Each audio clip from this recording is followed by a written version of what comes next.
So, ladies and gentlemen, please welcome back to our last session of the seminar for the day one. And for the last session, it will continue with the micro-credential and its implementation in the European context. And our moderator of these sessions, he is Chair Program Manager. In Chair, he is responsible for the delivery of the two result areas, qualification frameworks and quality assurance, where he oversees the activities in ASEAN member states as Senior Project Manager. Please welcome Mr. Sebastian Grace and our on-site speaker, Ms. Sorcha Mulcahy from University College Dublin, project lead for the microclass. And please also welcome our speaker on Zoom, Mr. Tim Maschuw, team leader for Erasmus Plus, National Agency Higher Education, DAAD, and Dr. Mairéad Giolla Mhichíl, Director for Microcredential Strategy and Innovation from Dublin City University. Mr. Sebastian, please, the floor is yours. Good afternoon again. I hope you could all refresh yourselves a bit for this last and, for me, of course, most difficult session of the day because I have to keep you energetic and engaged. I will try my best to do so. I am immensely pleased to be accompanied by distinguished speakers. And as you already heard from Mhichíl and Magali before, we're now diving a bit deeper into the European context of how micro-credentials are actually rolled out at institutions, but also university initiatives and associations. I'm very pleased to have three distinguished speakers, among them one of my dear colleagues, Tim Maschuw, dialing in from Bonn. You heard about his role. We also have Dr. Mairéad Mhichíl. I hope I pronounced that correctly, Mairéad. Please do protest if not. And next to me from Ireland also we have Sorcha Mulcahy. So I would like to give the floor to Tim first. He will talk a bit about a survey that the DAAD, specifically the National Agency for Erasmus Plus Cooperation, has conducted, I think earlier this year in March, among German higher education institutions, and I'm very excited about the results of that and how micro-credentials based on the frameworks and policies that we have heard already are being used, applied and rolled out in Germany, where I'm from. Tim, please, welcome to Bangkok virtually. Yes, good afternoon and Sawali Cup to Bangkok. Thank you for the kind introduction, for the opportunity to take part in this event. Just let me share my presentation, which I hope you can see now. Is everything working fine? Not yet. We can hear you fine and see you fine, but now your presentation is up, Tim. Perfect. Okay. Again, many thanks to all of you, especially to you, Sebastian, for the opportunity to take part in this event. My name is Tim Maschuw, and I work for the National Agency for Erasmus Plus Higher Education within the German Academic Exchange Service, DAAD. In our section Policy Support, we observe very closely the ongoing developments with regard to micro-credentials in Germany, in Europe, and also worldwide. It was just last month that we hosted the Global Dialogue on Micro-Credentials with many very interesting presentations from around the world. One of them was KMUTT's micro-credential program. And I believe this form of international exchange on the topic is very important and mutually enriching and rewarding for all of us. Here in Germany, in the higher education landscape, we observe that individual universities are already dealing quite intensively with the potentials and with the challenges of implementing micro-credentials, both in the context of lifelong learning and also internationalization. In this respect, we took the current developments on the European level. You heard about them, the European approach to micro-credentials and a recently adopted council recommendation. We took these developments as an opportunity to find out about the German universities' view on the topic and ask them to what extent and in which context they are using these small learning units already. Thus, earlier this year, we conducted this short survey among the German universities and higher education institutions, the results of which I will present to you now.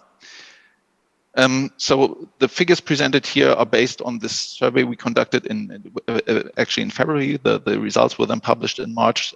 We asked about 271 German higher education institutions. We had a response rate of 57%. There were 155 universities and universities of applied sciences that responded to our survey. So we started by presenting the definition of micro-credentials as it is now included in the European approach and asked as the first question, does your university offer micro-credentials? And the result is a significant share of the German higher education institutions participating in the survey have begun to look into the issue.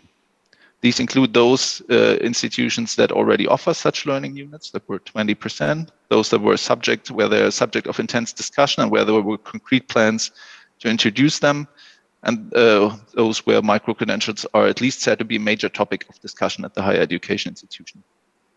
All in all, this is not a majority, but at almost 44% of the respondents, it is still a noteworthy figure, especially given the early stage of the debate and the development we are in here in Germany. I should add, though, that that does not mean that all of those universities that responded here affirmatively do in fact offer modules that they label as micro-credentials. It was based on the definition of the European approach.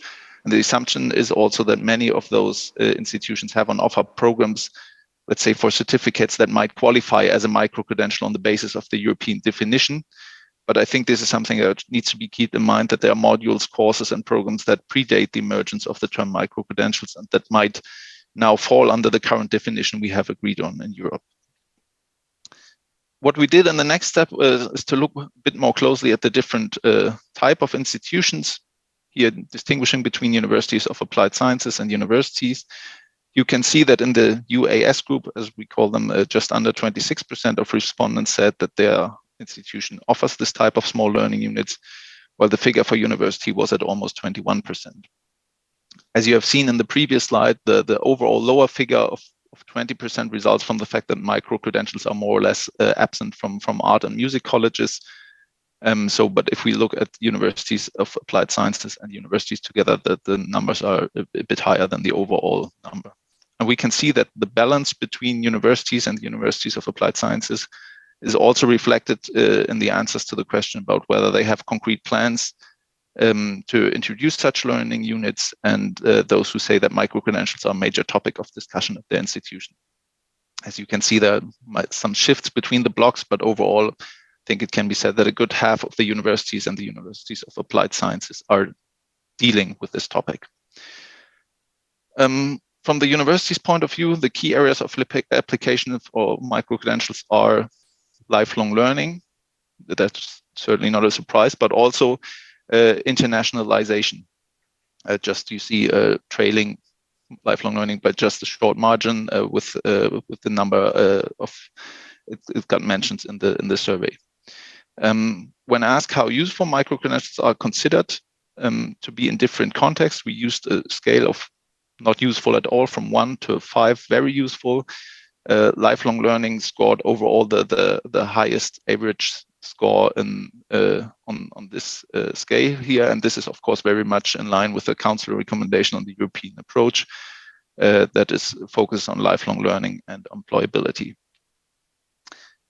However, the leitmotif, so to say, of our survey was the use of micro-credentials in the context of internationalization, which is less prominent in the Council recommendations, but as I said, also seen as an important field of application by many higher education institutions. As you saw, many mentioned them as an important aspect or field of application, and in addition, a majority here of more than 56% see that micro-credentials as a useful accompanying instrument for internationalization and to promote mobility.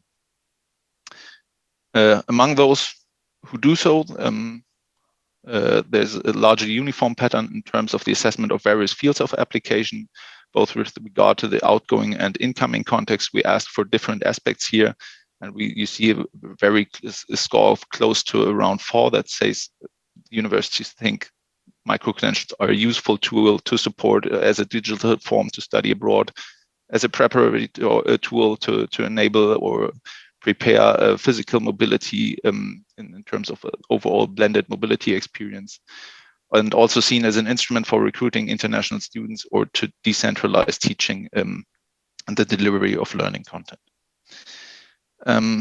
So there were also additional fields mentioned in the area of internationalization in the open questions in the survey. Universities told us they see potential for training staff and lecturers, for cooperation with international partners in terms of cooperative curricula or initiation of joint degrees, and also summer schools or the promotion of student engagement were seen as potential fields of applications.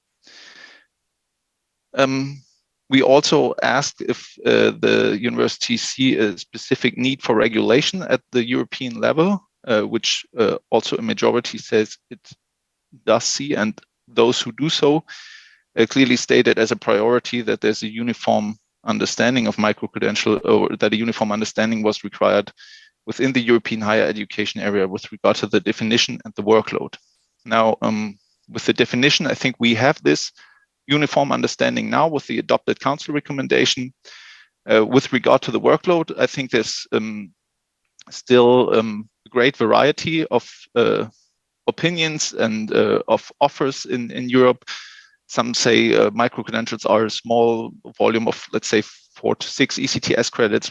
Some have a larger range of 1 to 15, or maybe we'll hear from Ireland soon. They see micro-credentials as a range of 1 to 30 micro-credentials, ECTS credits. And there are also voices in the discussion who say everything below a regular degree threshold could be considered a micro-credential. So the range is still somewhat unclear, but I think with the definition, we have already now a common ground here in Europe, and this was very much supported here in the survey. Furthermore, this was followed by the issues of recognition and portability, and also quality assurance. In comparison, the cross-sectoral understanding between higher education, vocational education and training institutions, and the labor market, this was seen, at least by the universities at this point, as less relevant. And this also applies to the questions concerning the accumulation, also a very contested issue regarding the stackability. I think many people are looking for good practice examples how this can be brought about, the accumulation of various micro-credentials to somewhat a larger degree. But currently, this was also seen as less relevant, and also the inclusion of micro-credentials was seen at this stage as less relevant in comparison to the understanding or to matters of recognition and portability. One aspect that was named several times in the free text option was also a uniform enrollment status of micro-credential students as an important issue that was in particular need of regulation. So overall, there's still, one can also say, I think, this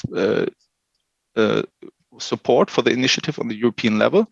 But you can also see that there's still a certain need for clarification in terms of understanding micro-credentials properly. This emerges from some of the open-ended comments we had in the survey, but it's also reflected in the comparatively large number of those who were unable to give any specific feedback on individual questions. And this applies, for example, to the question of whether a respondent's own higher education institution offers micro-credentials, where 20% said, okay, they don't know or they can't answer the question. Also, the question with regard to the need of regulation, where almost 40% say they can't make a judgment, or the question with regard to the council recommendation, as you see here, where almost 35% say they can't judge. So I think these numbers also allow for the assumption that many universities are still approaching this topic, that a clear understanding of the term micro-credentials has yet to emerge in Germany. However, I think this can also be seen as a confirmation of the core concern of the European Council recommendation to achieve a better understanding through a common definition and the standard elements for the description of micro-credentials. And this is also here reflected in the specific question as to whether the Council recommendation is considered worthwhile, which almost 60% answered affirmatively. And also in the answers to the open-ended question, it becomes apparent that some supporters especially hope that the Council recommendation will improve issues related to the recognition of micro-credentials in particular, but some also raised concerns or voiced their concern with regard to possible over-regulation on the European level. This was so the first part of my presentation, so to say, of a brief presentation of the survey results we carried out at DAAD. I would like to invite you to look at the evaluation details. It's just a short paper we produced. There are 4 pages. You can find the documents on our website, and I will also share a link here shortly if you want.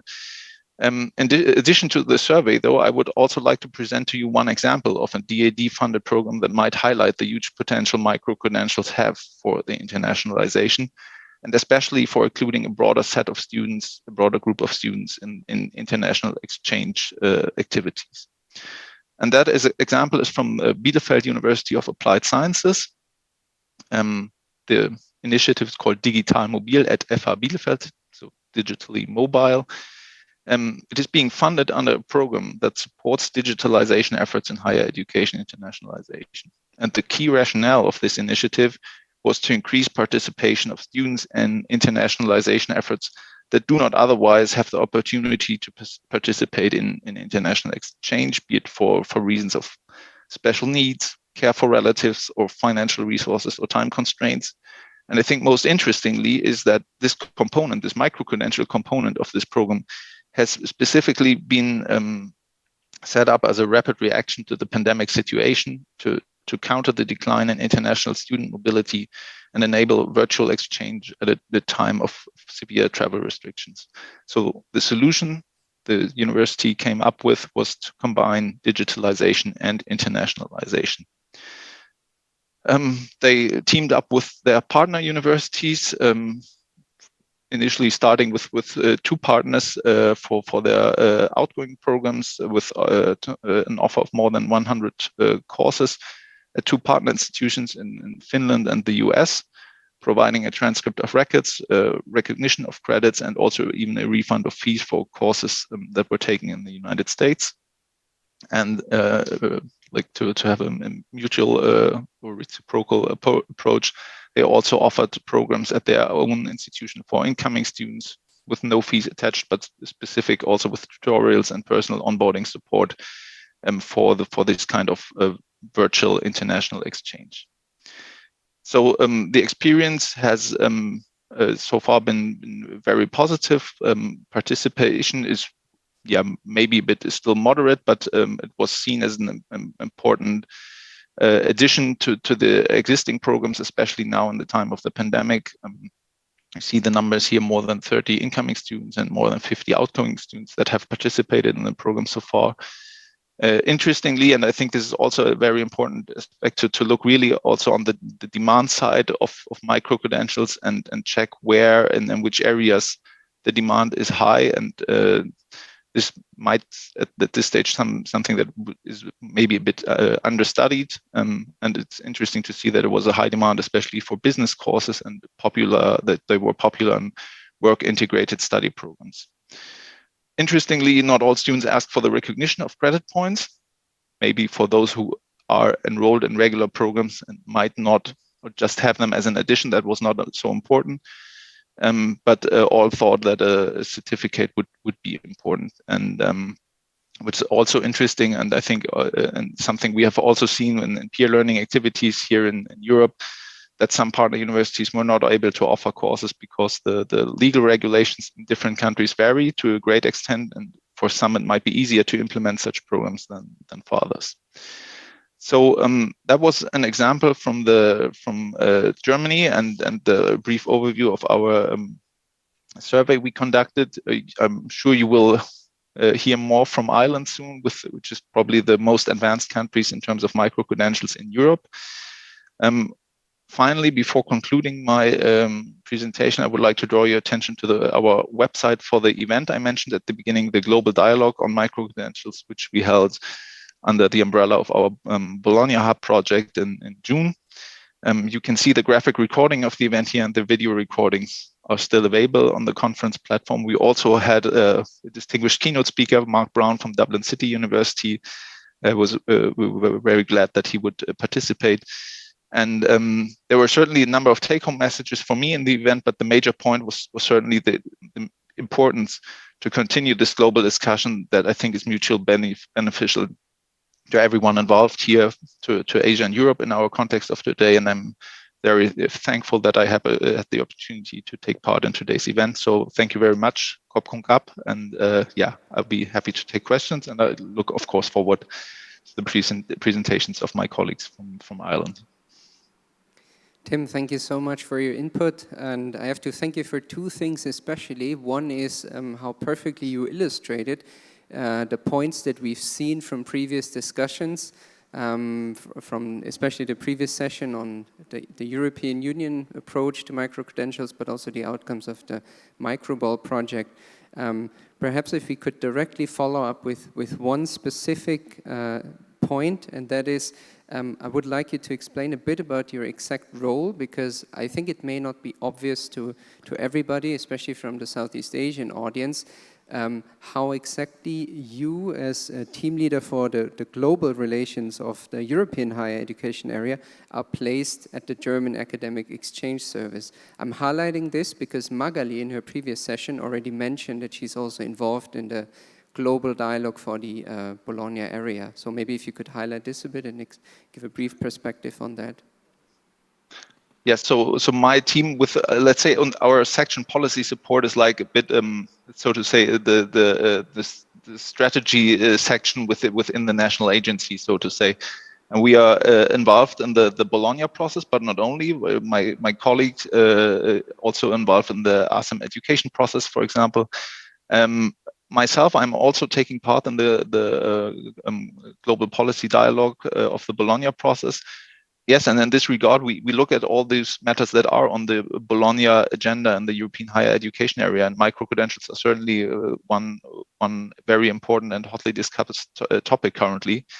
And yeah, I got a bit hooked on this topic, so to say, last year when we held the first event in the context of the European higher education area, with Mairéad also presenting there. Thanks again. Then we did this survey among the universities, the German higher education institutions, to look where do we actually stand in Germany before we talk about yeah, how this could be implemented. What is the current situation that we wanted to find out, and this year then we wanted to look beyond Europe and yeah, so to say, as somewhat inspired by the global policy dialogue of the Bologna process, to look what other examples are there. And of course, Southeast Asia and also North America are probably the two regions that are most active. So I include New Zealand and Australia now with in the Asian context here, but most active when it comes to the uptake of micro-credentials and the rollout of programs. You've seen that Indonesia, Malaysia, and Thailand, of course.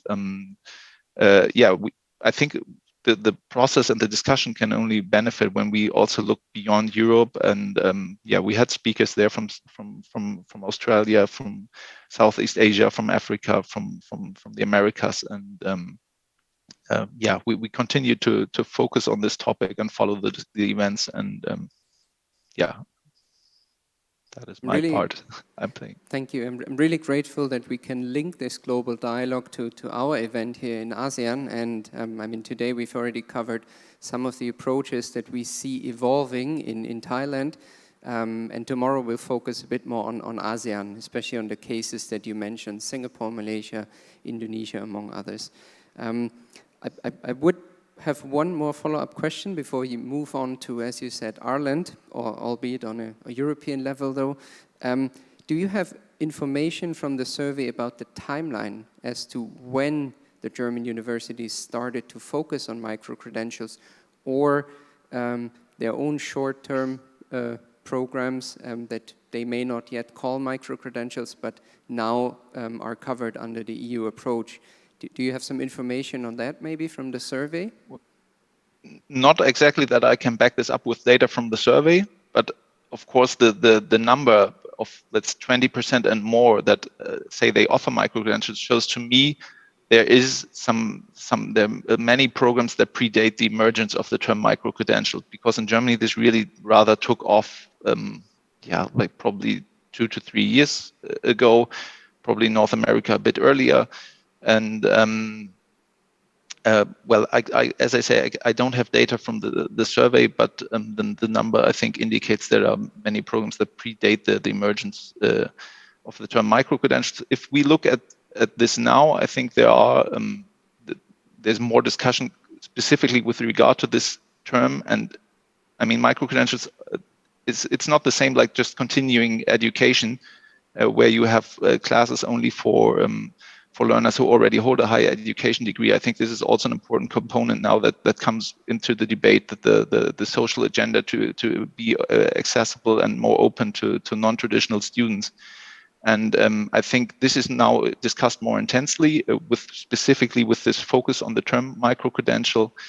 And you see, especially in, of course, those German universities that participate in the European University Alliances that are very active, specifically focusing on this term micro-credentials and how they can build programs. And you will also hear more from Dublin City University. Surely they are very active there, together also with one German university that is active in this European consortium of innovative universities. We can really see that what you tell us here echoes exactly the topics and some of the aspects that we've heard, especially also on the equity and inclusion dimension of micro-credentials. That's something we heard quite strongly in our input from KMUTT and later also reflected in the EU and the Bologna process policy frameworks on the topic. Tim, thank you so much. Please do stay with us because we will go into a more active Q&A later on. I would now call again on another virtual speaker, Mairéad, please. You are from Dublin City University, but I would like to emphasize also to the audience here that today Mairéad is actually representing a European university initiative, especially the European Consortium of Innovative Universities. So we would, of course, it may have some Irish flavor to it, but we'll hear more from a European perspective. So Mairéad, the screen is yours. Greg, thanks very much for the introduction and also to follow on from Tim. And as you said, I'm going to highlight specifically the alliance of which the European University Alliance, which my university, Dublin City University, is part of.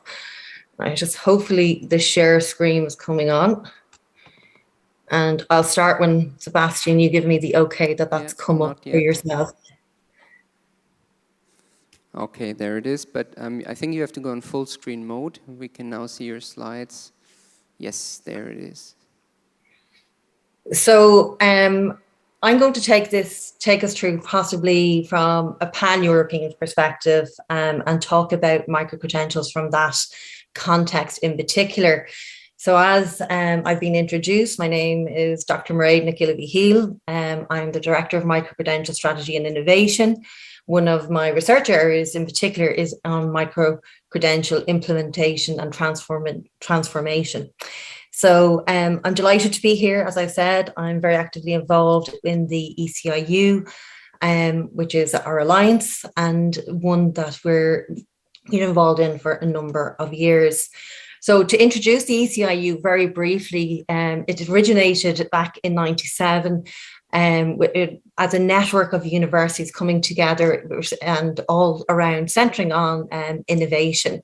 And from that, it has built out into what we call now the ECIU University Alliance. And in that, we have a number of partners, which is, I suppose, the alliance in itself is underpinned by a particular innovative perspective, but it's also underpinned by the notion of co-construction, of doing things a little bit differently, and also not trying to replicate a current traditional university or try to do in that manner. And we've outlined that in our Vision 2030, which sort of says we don't want to be like a university that's currently there. We want to be an alliance of a new type of a university that, and within that frame, micro-credentials are playing a very particular role for us. And we see that as a way by which we can offer learners and students, both at a European and a global level, potentially the opportunity to engage with learning and flexible learning pathways that meet their needs and also the needs of society in general. So just to quickly reflect on my own university, we've been quite heavily involved with micro-credentials over quite a number of years now. And again, like Tim, probably before the term micro-credentials became a thing, but we roll out micro-credentials both nationally and globally, and we do that. We've been doing that now for a number of years. We're also part of what Sorcha will talk about later, which is the microcreds project here in Ireland. And within that, and Sorcha will emphasize it, it's a national initiative, and we've taken quite a strong lead in that. I'm a member of the steering group of that, and also one of the original writers of the application for that. So it'll really give you, I think Sorcha's presentation is going to give you a real feel of where Ireland, and through microcreds and through other initiatives, is trying to move with respect to microcredentials and how we see it. But particularly why I've highlighted different things on the screen with respect to DCU is that we have a mindset for transforming lives and society. So microcredentials really collide with what we're trying to do. And I think one of the things that I wanted to emphasize from the literature, and it's a recent article, is this notion, there's lots of narratives, and you may, and I'm just picking up from the conversation there you had with Tim, Sebastian, around some of the questions around microcredentials and implementation, and talking about this, you know, neoliberal sort of neoliberal rhetoric that's around microcredentials. So for us in DCU, and I think at the ECIU level, we're really looking at microcredentials about embedding them within and complementing our curriculum. And those of you who are au fait with the council recommendation, you will see that is part of what the recommendation says, where microcredentials are complementary to current qualifications, etc. And that's a really, really important point, because at the initial conversations in Europe around microcredentials, that was one of the great fears. And I attended many of the sessions in respect to that, and in the process as the council recommendation was to listen to member states and people from various member states talking about the potential of microcredentials to undermine current qualification systems, etc. But that's not how we see it, either in DCU or ECIU. We see them as complementary to the current curriculum, and also something to build on and build out from that. I suppose really importantly, is that alignment with university mission. And as you can see from the ECIU Alliance, from the start, we've embedded microcredentials as sort of the foundation by which we will develop out and step out the offerings that we provide to learners, whether it's in Europe or on a global scale. And the other part that's really, really important for us is that microcredentials can't be the emperor's new clothes.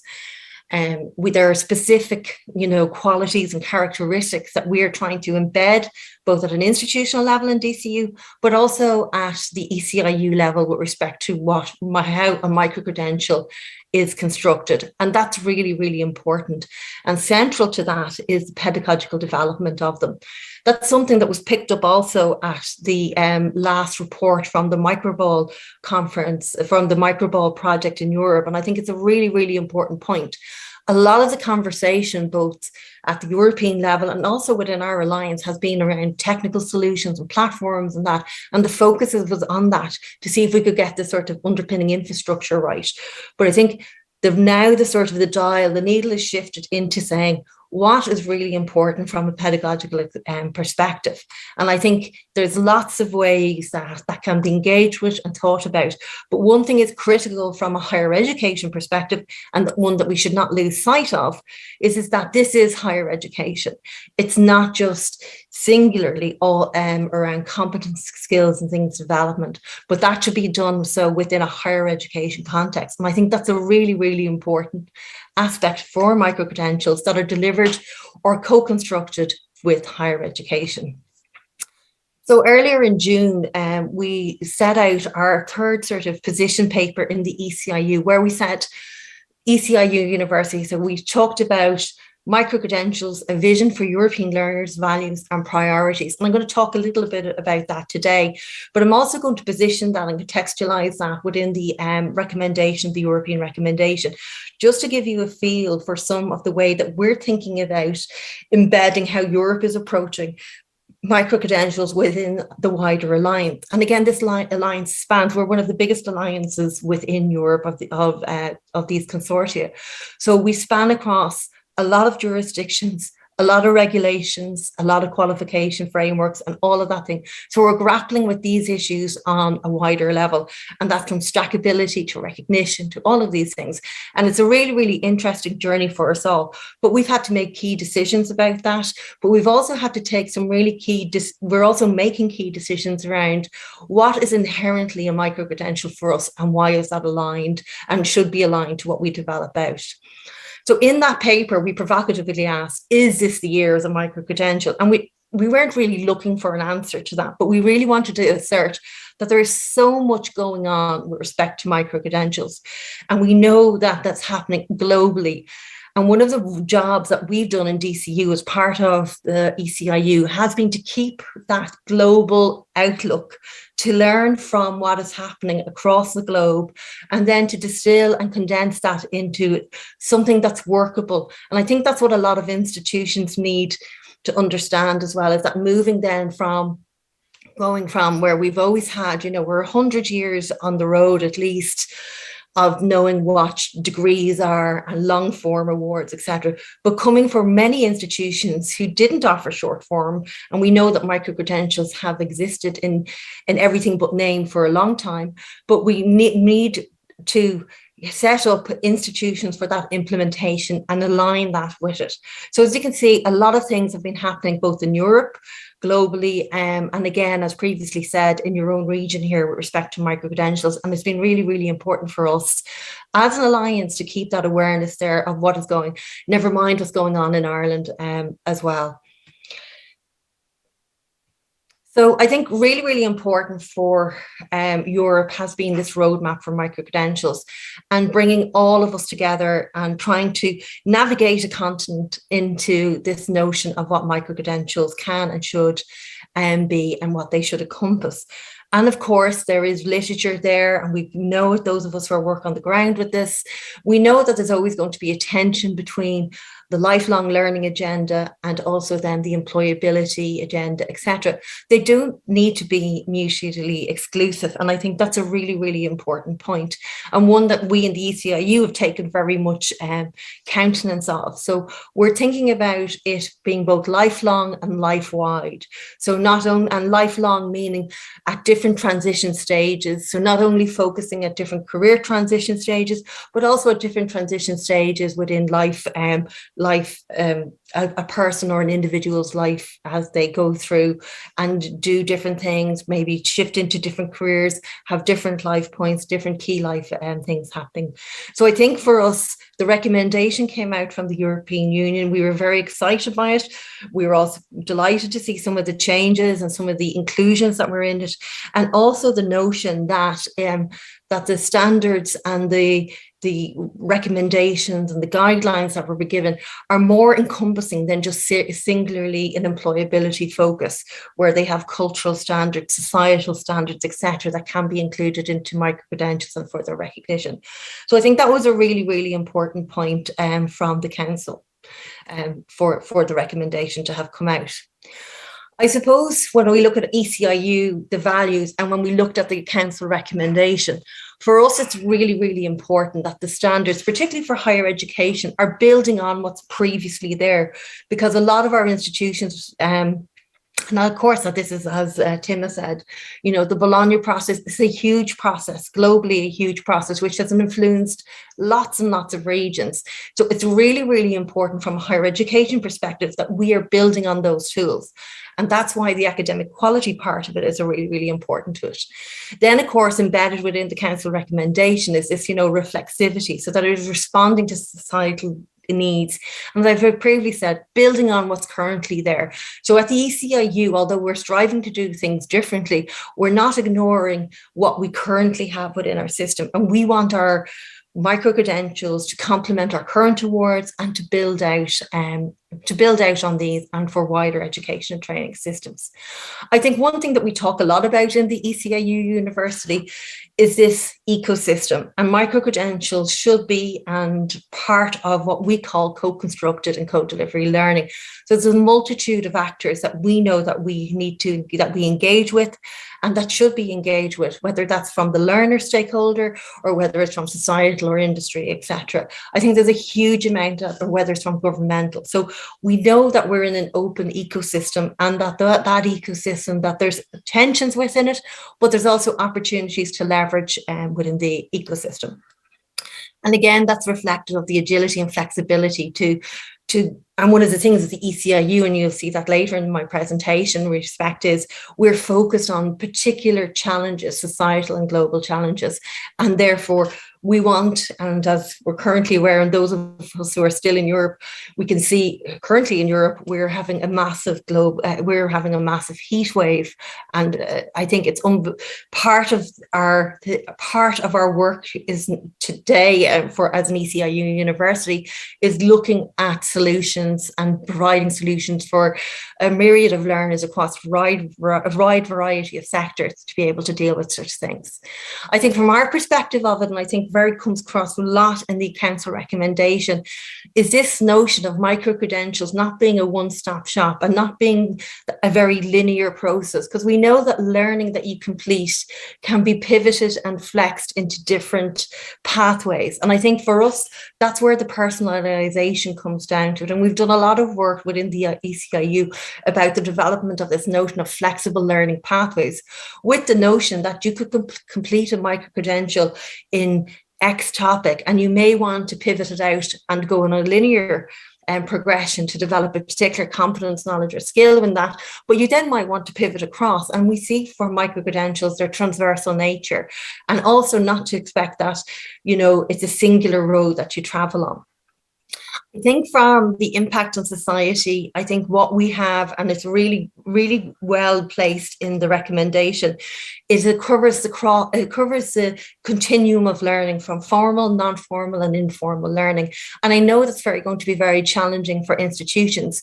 In the ECIU, we're having also these same conversations about how do we recognise informal learning, non-formal learning. We have the sort of structures by which we can do the formal learning stuff.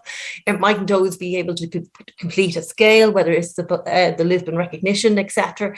We have those structures currently, and we know that we can do that, albeit and smaller levels, but trying to scale those things up, I think, is going to be a really, really important part. So the work that's happening in Europe on those type of questions is really, really important, I think, not only I think for a global, and I know that the Australian qualification, the Australian micro-credential report there just out for the last few months is a really, really important one as well, because that actually incorporates some of that non-formal and informal learning stuff into it. And I think there's a lot to learn also from that. I think one of the key things for us is that micro-credentials are being positioned in that notion of continuous learning, and also in the notion of being future, was what we term in DCU as being future capable, and that we will be able to meet our targets, and that learners will be able to meet employability targets, but also training, because we know that lifelong learning targets within Europe are not what they can and should be, and what they need to be, particularly in light of all these societal and global challenges. So the European values for European micro-credentials, principally looking at social good and learner development.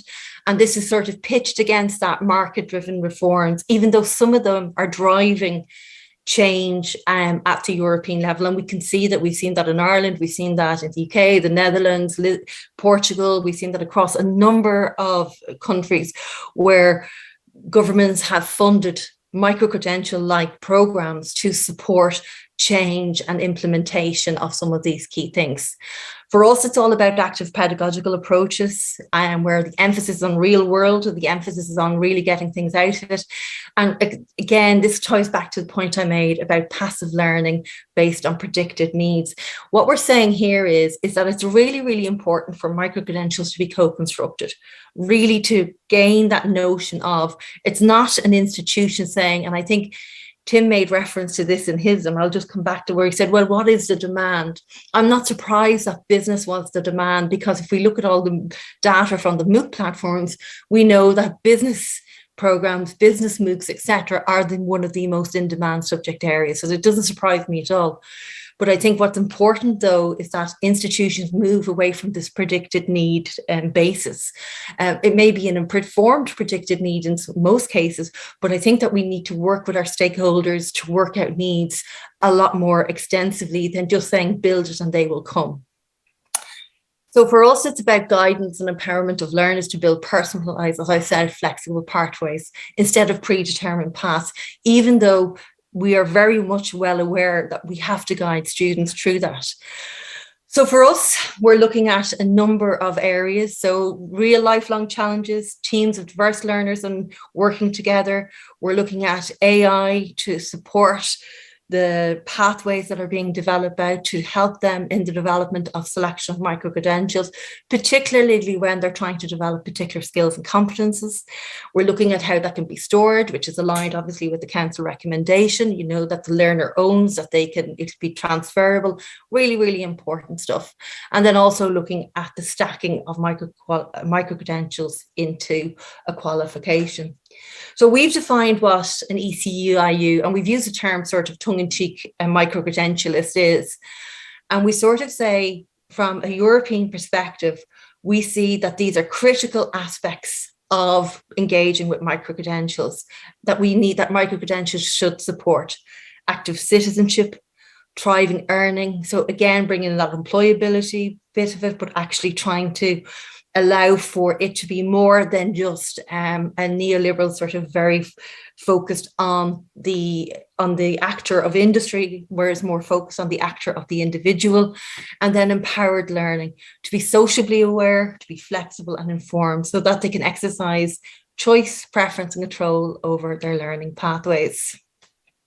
And for us, these are the key areas that we've been focusing on over a number of years: stackable credit bearing, platform solutions, our co-creation and challenge-based learning approach, which is part of the active pedagogy that we're applying, and then looking at how we can do skills and competence recognition. And we've done this through a number of steps.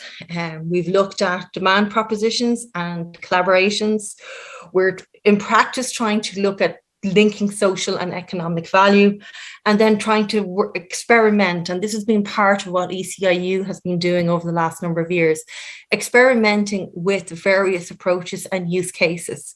And I think that's been a really, really important part of this, because if you look, what we have and our offerings in the ECIU are from challenges, which are short forms of learnings, which I would say would become, if you were to characterize it, where we don't necessarily offer credit, but we offer the opportunity to engage with these challenges, where micro modules may be credentials for credits that our learners and students would engage with, and they are greater lengths, they're more focused, etc.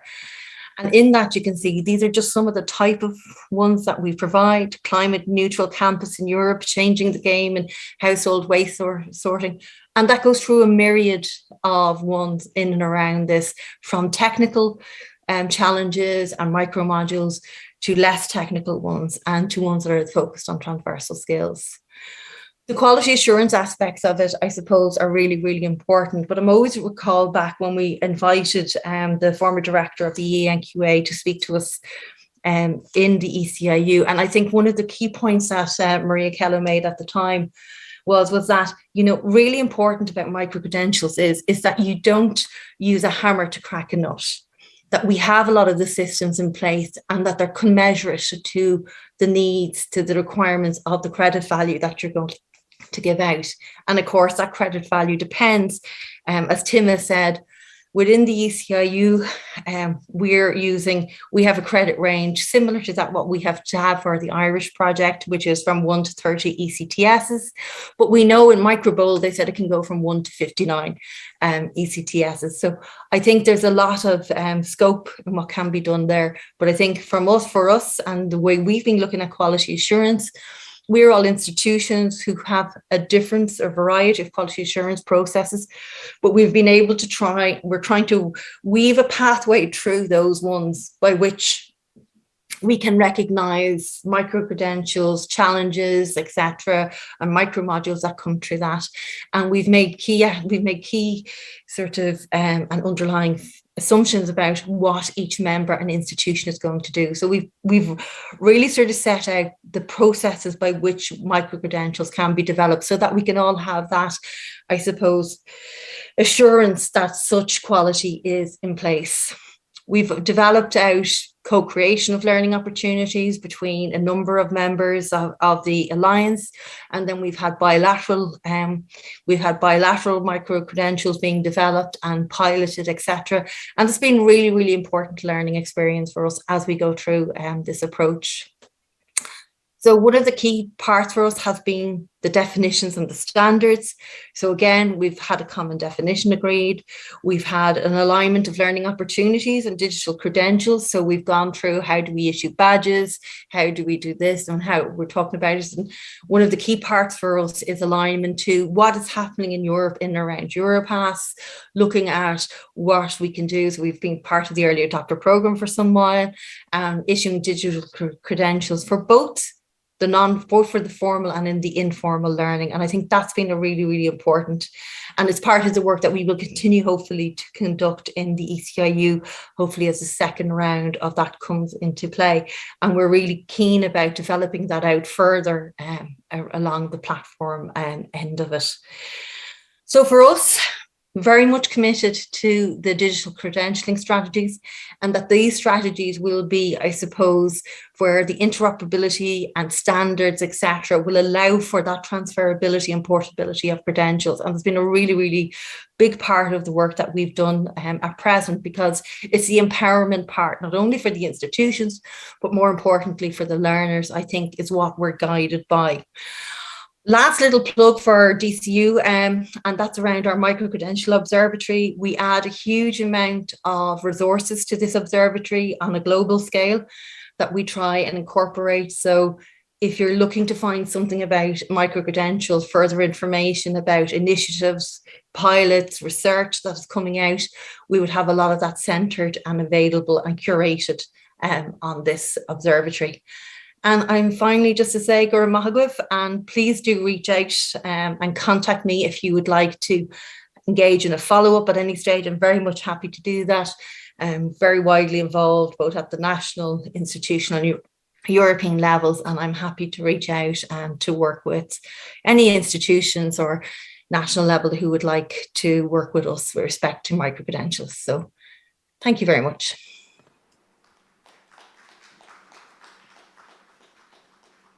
Thank you very much, Mairéad. I hope you could hear the applause you just got from our live audience here. I'm sure the Zoom audience also applauded you. I must say I'm really happy how many of the points that we have heard, many of the concerns and challenges really do reflect in the stakeholder perspectives that you provide us with. I've taken particular notice of the aspect of pedagogical development that you mentioned, because this nicely reflects also a perspective that we have heard from Thailand this morning, where this has been a particular challenge and cause for headache maybe even. I would now, I have a few more questions, but I don't want to spoil it for the audience. And I would say that now we really take the deep dive into, as we have heard, probably one of the countries that is already quite advanced in the discussion on micro-credentials and has set up a particularly interesting project that we have been recommended to approach. So I'm very happy to have live with us Sorcha from the University College Dublin, but she's also representing today the Microcreds project that both of you have already mentioned before. So Sorcha, please do tell us a bit about the project and the situation in Ireland. Thank you. Thank you very much, Sebastian. Good afternoon, everyone. I'm delighted to be here in Bangkok. It's wonderful to be at a conference in person. So, you know, as we've heard today, obviously there's globally huge interest in micro-credentials. That interest is growing. And I'm just going to talk to you a little bit about what's happening in Ireland.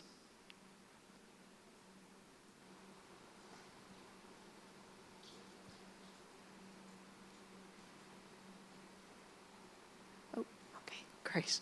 So I'm going to talk a little bit just about the context for micro-credentials in Ireland and the Microcreds project. I'll tell you a little bit about the project itself and also give you some examples of some of the micro-credentials that are being developed, that have been developed and are being developed by the Microcreds partner universities.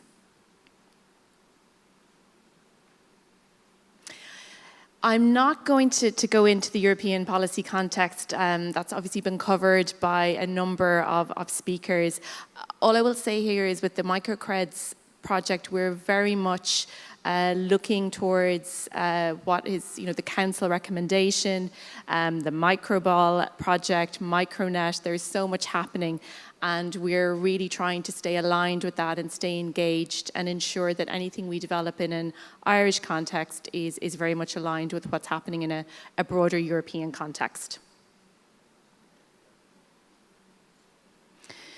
Just a little bit on the Irish context. So the Microcreds project is funded via the Human Capital Initiative. And this is an initiative of the Irish government. It's providing a €300 million investment in the Irish higher education system. And it aims to allow the system to respond more rapidly to the needs of the Irish economy, to the needs and challenges faced by Irish society, and so on. And of the projects that have been funded, 16 of those have explicitly referenced micro-credentials as a deliverable. So very much a key feature of many of the funded projects. And why is that? And I think really we've heard from other speakers today that micro-credentials really provide us with an opportunity to respond to some of the key challenges we're facing in terms of upskilling in relation to digital transformation. We've heard about a decade of digitization happening in a year, so the pace of change is so fast, we need to respond to that. Also climate change, the transition to zero carbon. As a global society, we're facing many challenges, and they're going to require upskilling, reskilling. So micro-credentials provide an opportunity to do that in a rapid and agile manner.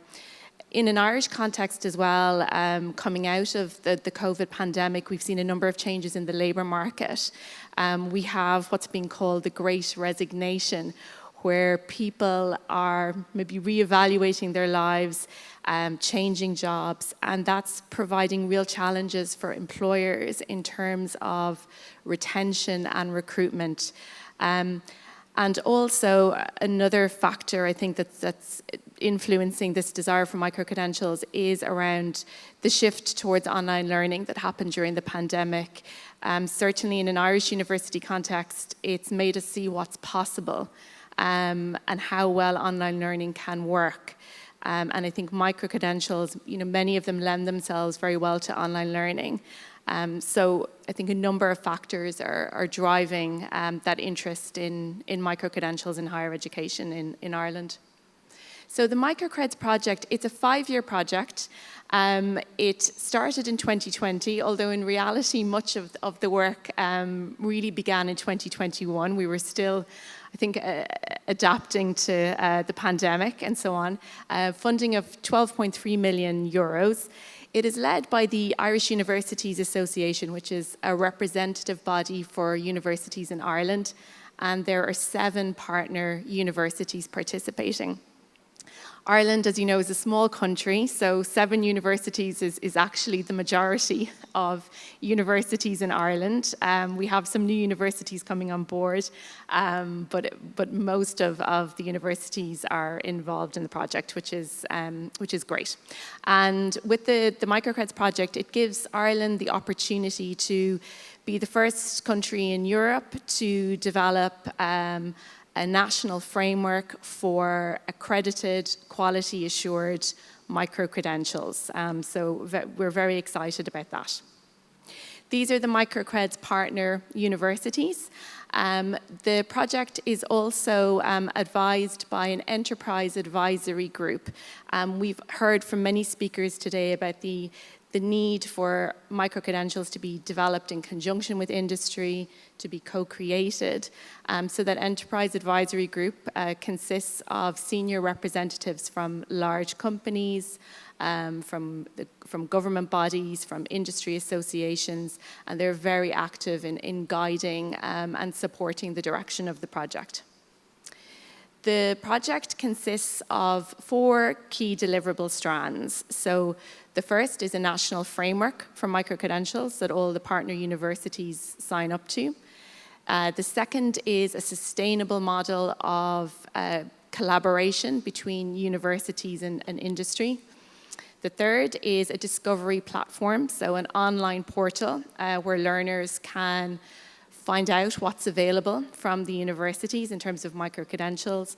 And then the fourth strand is a suite of micro-credentials that are to be developed. So I'll tell you a little bit about those. So first of all, the national framework. So 3 key elements to this. So first is a working definition. We also have an agreed set of core values that underpin the development of micro-credentials, and then some constitutive elements of what a micro-credential should look like. So we are adopting the definition that has been proposed in the Council recommendation. Obviously, Kinga spoke about that in detail, so I won't go into that. But what I will say is, what is good in relation to the definition is that it is obviously specific in relation to certain elements. Some of those are highlighted there, but also broad enough to give quite a bit of flexibility to individual institutions in terms of how they approach the development of micro-credentials. So that's working very well for us as a project. The microcred's core values, you can see them there. We're very much aiming for leadership and lifelong learning. So we're really keen as a project to play a role in the achievement of EU targets around lifelong learning. And you can see there the values that are underpinning all of the micro-credentials that are being developed. Very much what you might expect in terms of enterprise collaboration, inclusion, excellence, flexibility, agility, and learner focus. So we're very cognizant of all of those values as we develop our micro-credentials. So constitutive elements. So the micro-credentials range from level 6 to level 9 on the Irish National Framework of Qualifications. So level 9 is postgraduate, that's master's level.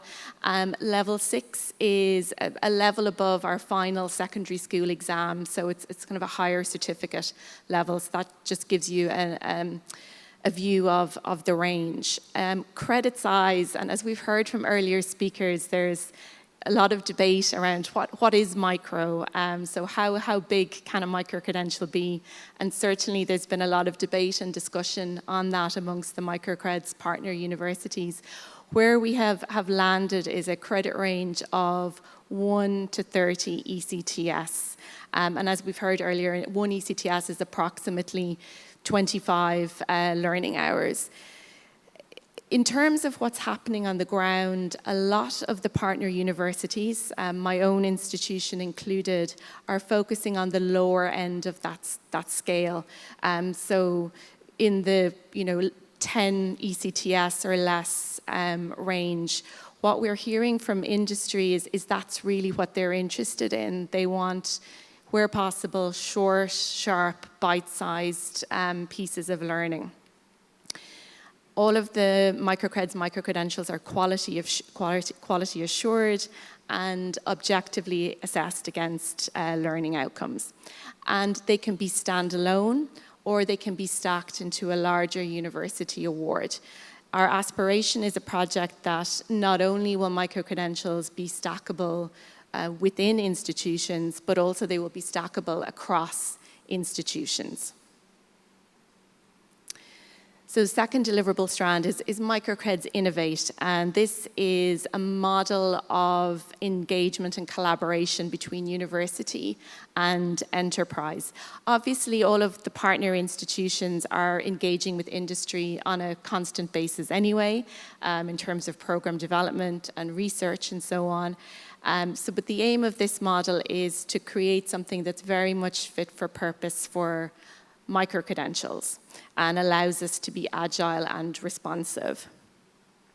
So to date, that has focused on a series of collaborative events based on themes that are of real relevance and interest to industry at the moment. So we've had events on the transition to zero carbon, digital transformation, and most recently, small to medium enterprise productivity. So those events typically consist of keynote speakers and then focused breakout sessions where there's a structured discussion between representatives from industry and academics from the partner institutions, with the view to being quite practical in identifying areas for potential micro-credential development. And those are then followed up afterwards. So very much trying to, I suppose, expedite that identification of needs and get micro-credentials into a co-creation phase. So Strand 3 is a discovery platform linked to a digital credentialing solution. This is an aspect of the project that is very much underway at the moment. We've had a fairly extensive requirements gathering phase to understand the technical requirements from the partner institutions, and we're currently looking for a provider for that platform. So I suppose key features of this portal are that it will be a shop window for micro-credentials.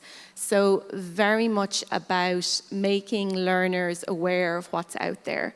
So at present, all the institutions are advertising their micro-credentials on their own websites, as we are at ECD, but conscious that it can be difficult for potential learners to navigate what's available. So we really want that shop window where somebody can go in, they can browse what's available, they can filter by university, they can filter by topic, they can filter by duration and so on, and just to make it really easy for people.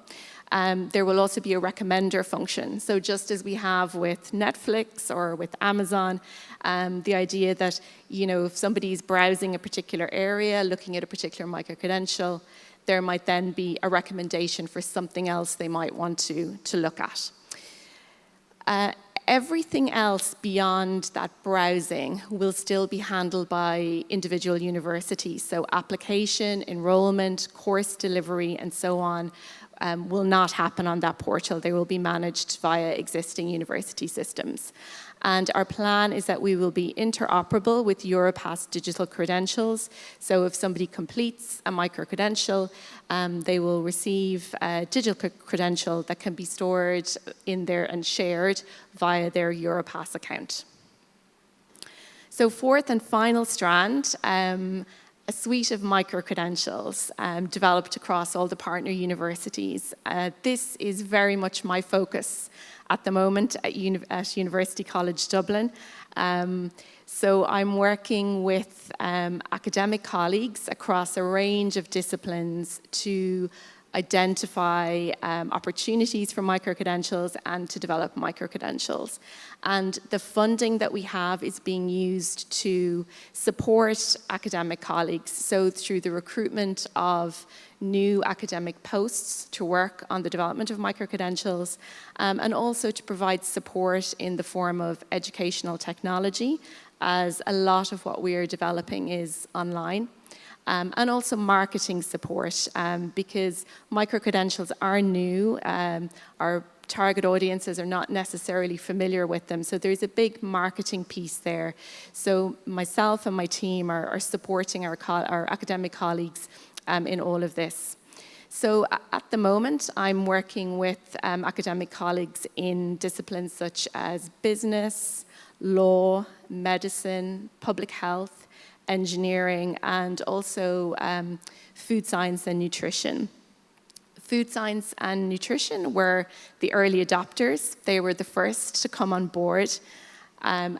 Just to put it in a little bit of context, we heard earlier, and I heard earlier, it was about how food and agriculture is a very big and important sector here in Thailand. That's very much the case in Ireland. So the agri-food sector is one of our oldest and largest indigenous exporting sectors. It's very important for us as a country and a big employer. So my team and I worked with colleagues in food science to identify what the skills needs were in relation to that sector. So we looked at the reports being produced by government on this.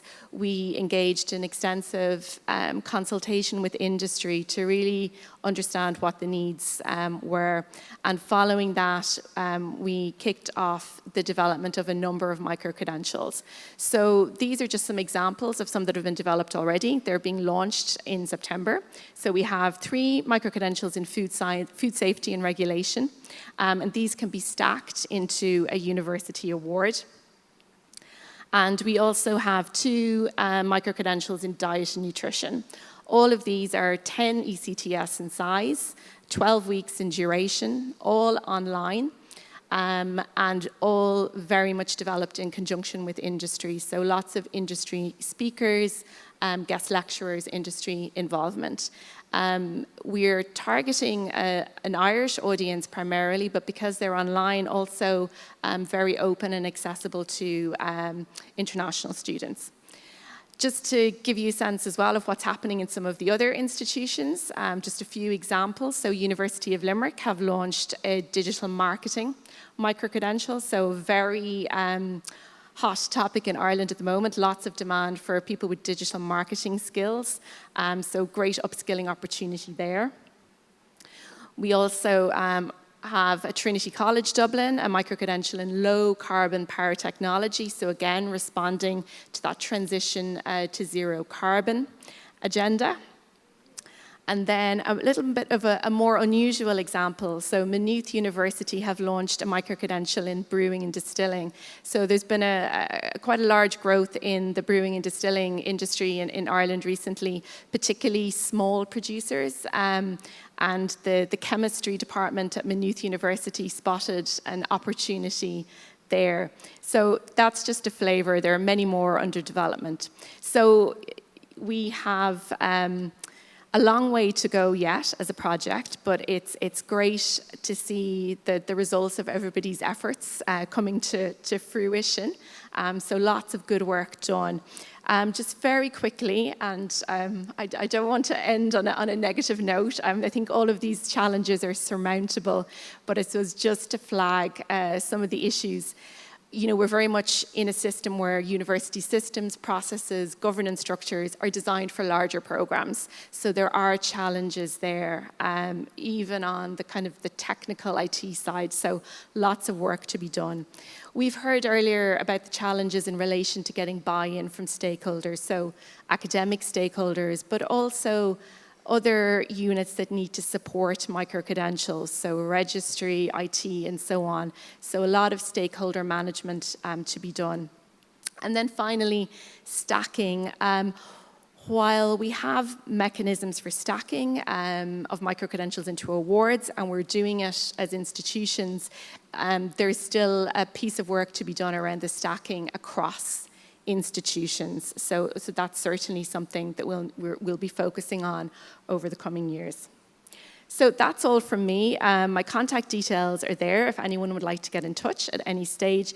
And you can also see the social media details there for the Microcreds project. So I'd urge you all to follow us on social media, and you can see how the project progresses. So thank you all very much.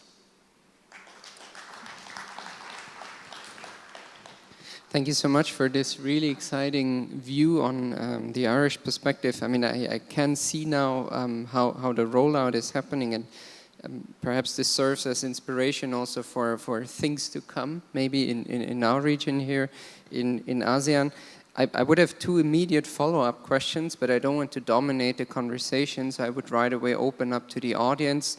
and only use my own questions if the audience may not have any immediate follow-up. So perhaps from the floor here, if there's anyone, yeah, Guido, please. Maybe wait, the microphone. Thank you very much, Sorcha, for that really inspiring presentation. I have two small questions. One, can you elaborate a bit more about the involvement of the industry in the design of the micro-credential courses? And I guess that the courses have to be paid so that there will be fees. Can you give us an idea about the range of the fees? Sure. So as was first question, the nature of the industry involvement, it's varying a bit by discipline. So there's industry involvement across the board, but how it's approached by individual academic schools may vary. In the case of the food science micro-credentials, we have really had an ongoing consultation process. So bringing together different industry stakeholders from food organizations, companies, but also industry bodies. So to really try to interrogate what we're seeing in government reports on the skills gaps and to get to the bottom of, well, what does that look like in your organization or within your part of the industry? My academic colleagues then went away, put together some ideas on what a curriculum for micro-credentials could look like, and then there was ongoing engagement then on that. So kind of testing back to see if what we were proposing and planning actually would meet the needs. And the plan is for that involvement to be ongoing. So in the evaluation, and so we're in a pilot phase at the moment, but also in the evaluation. So just that we're testing constantly that what we're doing is responsive to industry. We've also very much involved industry representatives in the delivery. So particularly around guest lectures as well. So to ensure that there is that voice of industry throughout the micro-credential. Just in relation to your other question about fees, we are, I suppose as a university, we have for other programs a per credit fee structure. So we're broadly adopting that for micro-credentials. There is a bit of variation though. So what in a University College Dublin context, different faculties may have slightly different approaches to pricing, and it depends on the micro-credential. Many are online, some will be blended, some may need to be classroom-based because of the nature of the content. So all of that will have an impact on pricing, as will target market as well. So it's, I'm sorry, I'm not answering in a very direct way, but it varies. But yes, there are fees for all of them. Okay, thank you. Hasman, please. Yeah.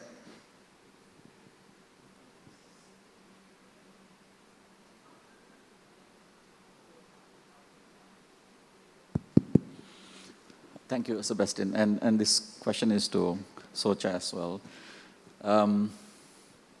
Is there a particular strategic reason why this greenfield kind of approach was used to develop and promote micro-credentials?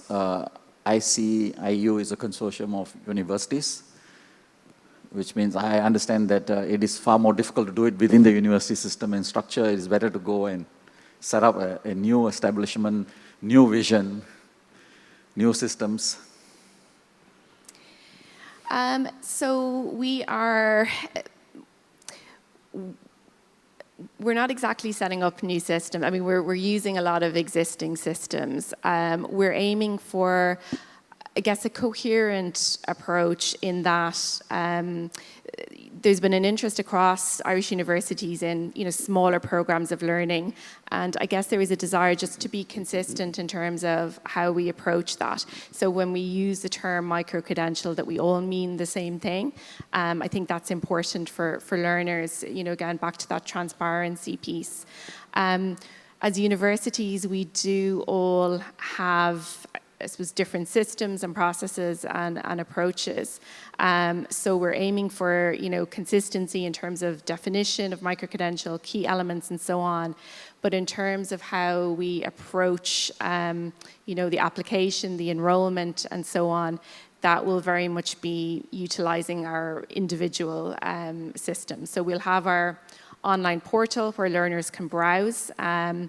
But then, beyond that, it will be through to individual universities. So I guess it's striking that balance between a consistent approach while allowing institutions autonomy to do things the way that they want to as well. All right. I do not see any question from the audience, so then I can ask my own question. The first one goes to Mairéad, if I may, especially on the pedagogy aspect. Maybe if you could dig a bit deeper there, what kind of experiences you made in the, dare I say, call it new pedagogical approach maybe that you have experienced, or also particularly any challenges you may have faced, if not even resistance to that. Perhaps if you could give us a bit more perspective on that, but then of course the others can also contribute to this. Mairéad? Yeah, so I think that's been a really, really important element of it for us, both in Dublin City University and at the ECIU. What we don't want to have is to churn out micro-credentials that are very transmissive, that don't engage the learner, that are not, because if micro-credentials are to respond to particular skills and competency, etc., well, then we want to try and ensure that the activities, the learning environment, is holistic, it's supporting active and peer learning. And we do that quite a bit. And I think for us, in the ECIU university perspective, we've looked at transmuting what we call challenge-based learning into that, and that's been because of the approach that we've taken to challenge-based learning. That's been it's been an interesting experience to date. And what we're trying to do is look at ensuring that those who are engaging in micro-credentials are actively engaging, that it's not tick a quiz, do this type of sort of passive thing. And particularly, as Sorcha has said, and for online or for blended or for more blended opportunities of learning.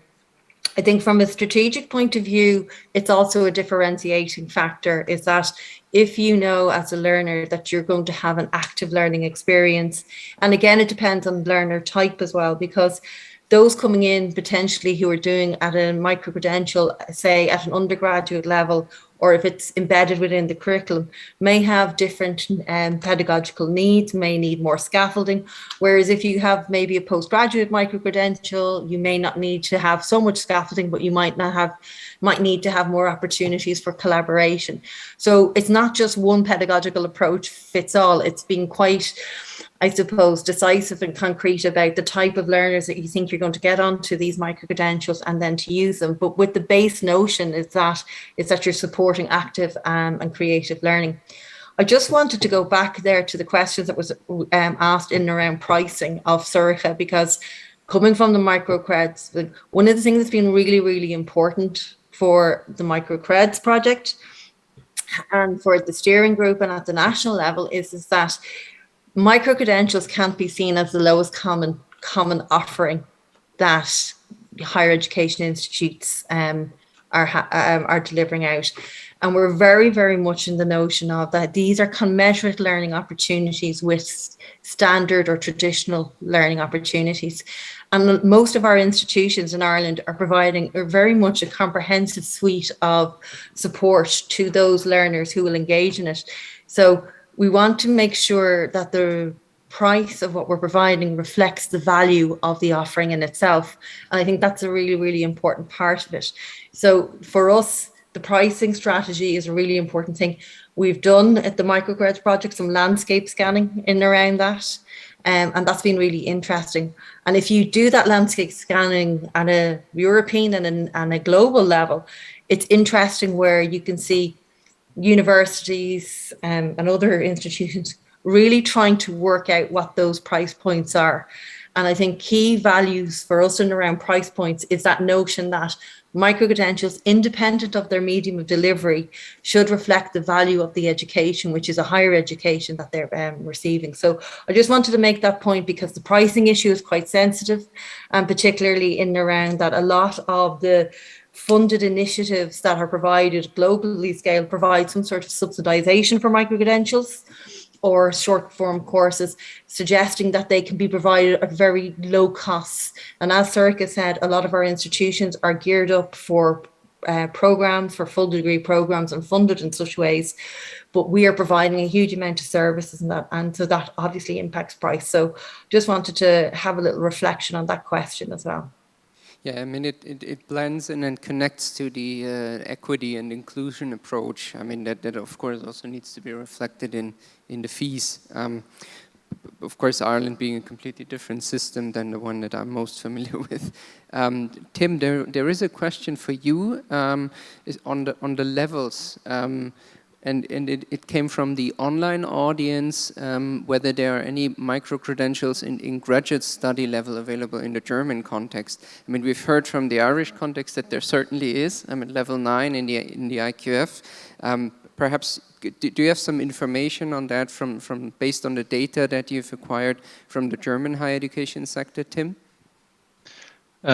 Not that we have acquired the data. It's more than let's say a gut feeling when observing the market more generally. I think we do not have to worry that there are no offers on the graduate level. What is currently rather missing are those offers that are on the undergrad level, or especially for learners who might not yet have a higher education and who may find access to higher education through a micro-credential. For example, those who may take a micro-credential that has a standalone value for their profession, but they might also open up a way to, let's say a bachelor's program, something like that. I think those offers are rather missing from the general landscape currently. I think we do not have to worry that there are no offers on the upper levels for those who already hold degrees for continuing adult education. So that is some kind of well, my observation, and also a bit of a worry that I see. They say, okay, we address this equity agenda, but then we look at the offers that are actually there, and there's still rather few for those who have not yet entered the higher education system. So that would be a worry I would have. Yeah, thank you for that. I would like to follow up with, if from the audience, I do not see. There's a hand from Ireland also. Darren? Thanks very much, and thank you, everyone. It's very nice to see Ireland so well represented on this panel, but thank you also to Tim for giving the German context. I'm really struck by this statement that Ireland will be the first country to establish a coherent national framework for quality assured and accredited micro-credentials in Europe. I suppose maybe a cheeky question as an Irishman, does that mean that it'll be one of the first countries in the world to establish this by the same token? Or is there an example of another country that has done this? Who went? Sorcha maybe, because last speaking was Mairéad. Might be well placed to answer this one, given GCU and as Mairéad has shown us, and I would recommend the Micro-Credential Observatory. They're very up to speed on what's happening globally in micro-credentials. Yeah, so I'll help you out, Sorcha, on this one. So there's if you look to the Australian qualifications framework, they've come out with one, so they have done quite a bit of work. So I think look to Australia if you want to see that, and it's actually really, really interesting if you go in deep. And they've done a lot of work in Australia to get to that point. I think in Europe we would be a little bit We'd be a little bit hesitant to look at the really low level. So they go down to 1 hour of learning being that potentially could be a micro-credential provided for. I don't know whether Europe would be ready for that or is ready for that yet. We may become ready for that. We do have other examples as well. Darren, and I think importantly, if you look in Europe, we have, you know, where Malta are moving on with stuff as well. So although a smaller country, they're moving on with that as well. Malta, I don't want to throw the Scots out of Europe yet, but unfortunately they are, but they're still Celtic neighbours of us in Ireland. The Scotland, the Scottish NFQ also will be able to deal with micro-credentials. And then if you're also looking for another one, the Danish NFQ as well has what they call supplementary qualifications. Fortunately, it doesn't go into higher education. It is only at the supplemental. So that goes back to Tim's point, but a really good publication on this actually is again from the Australians, where they've done an analysis of qualification frameworks and their positioning of micro-credentials on them. And within Ireland, if you talk to our Quality and Qualifications Authority, which is QQI, they will say that we already have micro-credentials and they on our NFQ, and we have vehicles which can support them. And I think in one way, we were very, as Tim and those in the Bologna process, Ireland was quite advanced in that process, going from the Dublin descriptors a long time back to where we are now.